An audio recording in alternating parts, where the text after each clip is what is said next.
네, 안녕하세요. 반려동물의 상식을 쉽고 간단하게 알려주는 우리 동네 수의사 이동현입니다. 네, 이번에는 제가 또 마찬가지로 강아지에 대한 이야기를 해볼 건데, 오늘은 평소에 쉽게 접하는 소형견 말고 대형견, 그 중에서도 이제 리트리버에 대한 이야기를 한번 해봐 드릴까 하는데요. 리트리버는 사실 그래도 대형견 중에서는 우리가 평상시에 좀 많이 접할 수 있는 강아지죠. 근데 이 리트리버 중에서도 되게 특별한 일을 하는 친구들이 있습니다. 바로 이제 맹인 안내견이라고 알려져 있는, 쉽게 말하면 안내견이라고 저희가 부르는 강아지 친구들인데요. 이 친구들은 실제로 이런 시각적으로 불편하신 분들의 옆에 서서 이분들의 눈이 돼주고 지팡이가 돼주는 그런 강아지들이죠.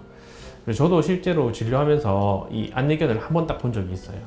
한 번 본 적이 있는데, 물론 원래 리트리버가 순하다고 알려져 있는 강아지이긴 하지만, 이 안내견으로 그때 진료로 온 안내견이 있었는데, 리트리버 친구가 있었는데, 이 친구는 정말 다른 리트리버보다도 훨씬 순하고 훨씬 똑똑한 느낌을 확실히 주긴 하더라고요. 그래서 이게 안내견은 달라도 뭔가 다르구나라고 제가 한번 느꼈던 적이 있는데, 오늘은 이 리트리버 그리고 이 안내견에 대해서 제가 한번 말씀드려보고자 합니다.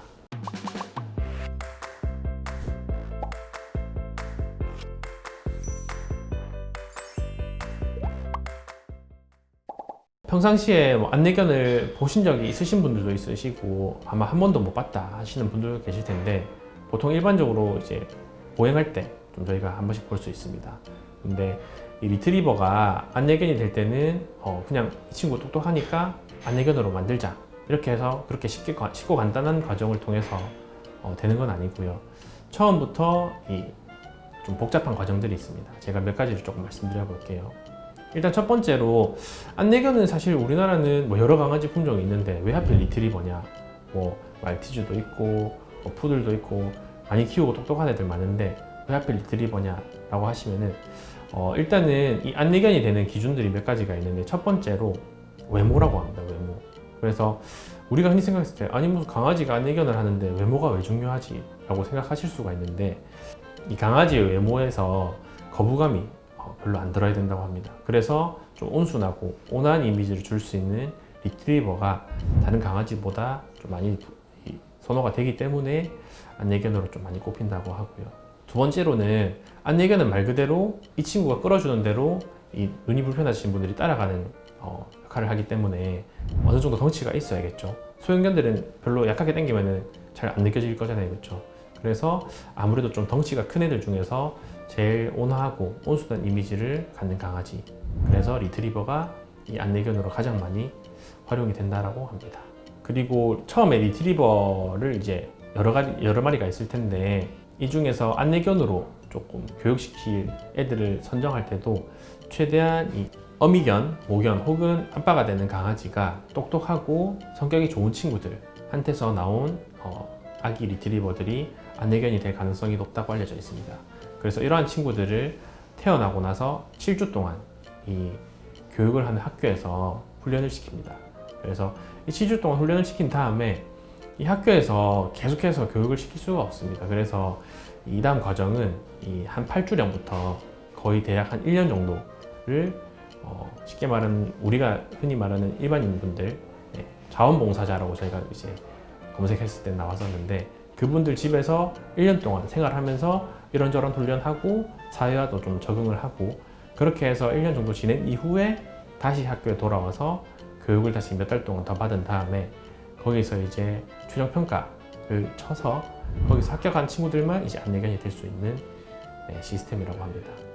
그래서 아까 말씀드린 7주 이후에 거의 1년 동안의 그 일반인 분의 집에서 지내는 그 기간이 있는데, 그걸 저희가 퍼피워킹이라고 하더라고요.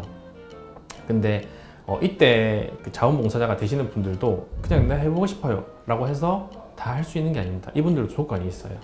첫 번째로 독신인 분들 혹은 직장인 분들은 안 된다고 합니다. 그래서 제가 봤을 때는 독신이고 또 직장인이신 분들은 어디 약속이 있거나 해서 외출을 하셨을 때 이 강아지가 혼자 있는 시간이 생기기 때문에 아마 이 부분 때문에 좀 조건에 들어가는 것 같습니다. 왜냐면은 이 친구들은 결국 안내견이 될 친구들이고, 결국 이 시력이 약하신 분들은 이 안내견 없이 혼자서 단독으로 행동하실 경우가 잘 없으실 텐데, 그래서 항상 사람 옆에 붙어 있는 그런 훈련을 하기 위해서 독신이시거나 직장인이신 분들은 조금 제외가 되는 것 같고요. 그래서 혹시나 가족이 있으시더라도 맞벌이이신 분들은 이 자원봉사자의 자격 요건에 해당이 안 된다고 합니다. 그래서 둘 다 돈을 벌러 나가시면 집에 아무도 없기 때문에 항상 집에 누군가가 있는 게 좀 중요한 조건으로 꼽히는 것 같습니다. 그리고 만약에 자녀가 있는 경우는 자녀가 8세 이상은 되어야지 이 자원봉사자 요건에 들어간다고 하고요. 혹시나 동거견이 있다라고 하면은 그거는 가능은 하지만 보통은 선호가 되지는 않는다고 합니다. 그래서 이런 자원봉사자 분들도 되게 정말 이 사랑과 열정으로 1년 동안 이 친구들 옆에서 계속 꾸준히 있어줄 수 있는 그런 분들로만 좀 선정이 되는 것 같았습니다. 그래서 거의 1년 동안 이렇게 자원봉사자 이제 집에서 같이 생활을 하다가 그 이후에는 다시 한 6, 7개월 정도 학교로 돌아와서 다시 추가적으로 또 훈련을 받게 됩니다. 그래서 이 앞서 1년 동안 있는 기간이 보통 사람으로 치면은 돌 때부터 거의 고등학생 때까지라고 해요. 그래서 가장 많은 걸 학습하고 가장 많은 걸 배우는 시기죠. 그래서 이때 최대한 추후에 생활할 때처럼 나중에 시각장애인 분들 옆에 있을 때처럼 1년 동안 그런 훈련을 하는 과정을 거친 다음에 학교로 돌아와서 다시 몇 달 동안의 훈련을 받고요. 그 이후에는 당연히 최종평가가 있어야겠죠. 그렇게 하더라도 당연히 안 되는 친구들도 있을 테니까요. 그래서 그 몇 달간의 훈련 과정을 보니까 좀 확실히 좀 다른 과정이 있는 게, 우리가 흔히 생각하는 강아지는 막 주인 충성심 이런 게 있다 보니까 낯선 사람이 오면은 막 짖거나 공격성을 좀 보이는 경우가 많잖아요. 그렇죠? 그게 주인을 지켜주는 거니까요. 물론 사람을 좋아하는 강아지는 다르겠지만, 근데 이 리트리버 교육하는 영상을 보니까 아무리 낯설고 이상해 보이는 사람이어도 크게 으르렁대거나 경계심을 드러내지 않아요. 그래서 그런 것들이 되게 중요한 과정이라고 하더라고요. 이 친구들이 너무 겁을 내거나 경계심을 드러내면은 앞이 안 보이시는 옆에 계신 시각장애인 분들도 당연히 겁을 내실 테니까 최대한 그런 낯선 분이 오더라도 크게 거리낌 없이 잘 받아주는 게 중요한 요건 중에 하나라고 하더라고요.